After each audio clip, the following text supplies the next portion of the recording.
So hello friends, this is your host Shanur and welcome to my new blog.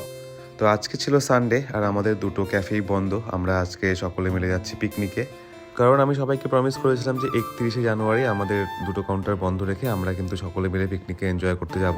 যেহেতু আমাদের দুটো counter চলার ফলে কিন্তু আমাদের প্রত্যেকের একসাথে ছুটি হয় না, আমাদের রোজ কাজ করতে হয় এবং প্রত্যেকে লিটারালি তাই করে। কিন্তু আজকে পিকনিক না গেলে রীতিমতো কর্মবিরতি চলে আসতো আমার ক্যাফেগুলোতে। সেই জন্যই আজকে সমস্ত কাজ বাদ দিয়ে আমরা কিন্তু চলে আসি পিকনিকে। আমার এর আগের ব্লগগুলোতে কিন্তু আপনারা দেখেছেন যে এই জায়গাগুলোতে কিন্তু খুব বেশি ক্রাউড থাকতো। এইখানটায় কিন্তু সকলে পিকনিক করতো বেসিক্যালি রবিবারগুলোতে। জানুয়ারি মাসটা পরেই তাই ছিল, এবং লাস্ট কালকে জানুয়ারি 31 তারিখ ছিল, আজকে ফেব্রুয়ারি 1 তারিখ সানডে।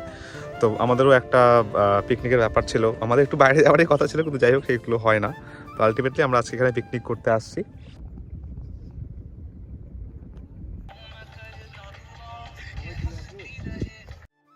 তো বেশ কয়েকটা জায়গা দেখার পর কিন্তু আমরা আলটিমেটলি এই জায়গাটা চুজ করি। এইখানটায় বেশ সুন্দর একটা সিনারি ছিল।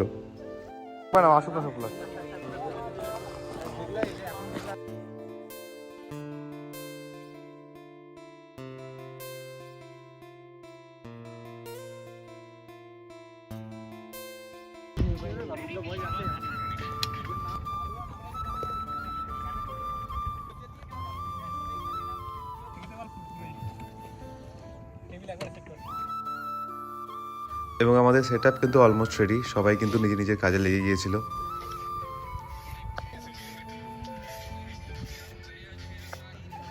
কে তো নৌকা আগায় না কেন? তেল শেষ না?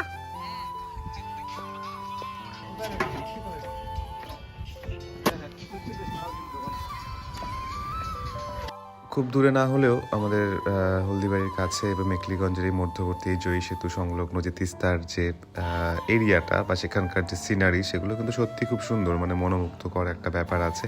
আপনারা বিকেলবেলা এনজয় করতে চাইলে অবশ্যই আমি রিকমেন্ড করবো এই দিকটাতে অবশ্যই আসার জন্য। ভীষণ সুন্দর লাগছিল দেখতে।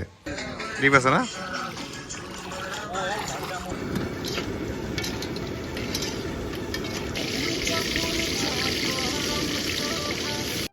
এদিকে আমাদের অলমোস্ট রান্নার কাজও কমপ্লিট হয়ে গেছে। সুরজ, রাজীব ওরাও চলে আসছে সবাই।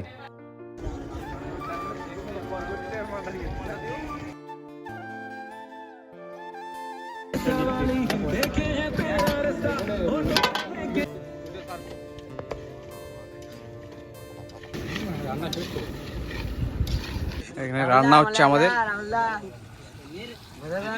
রাহুলদা রান্না করতেছে। আর এরা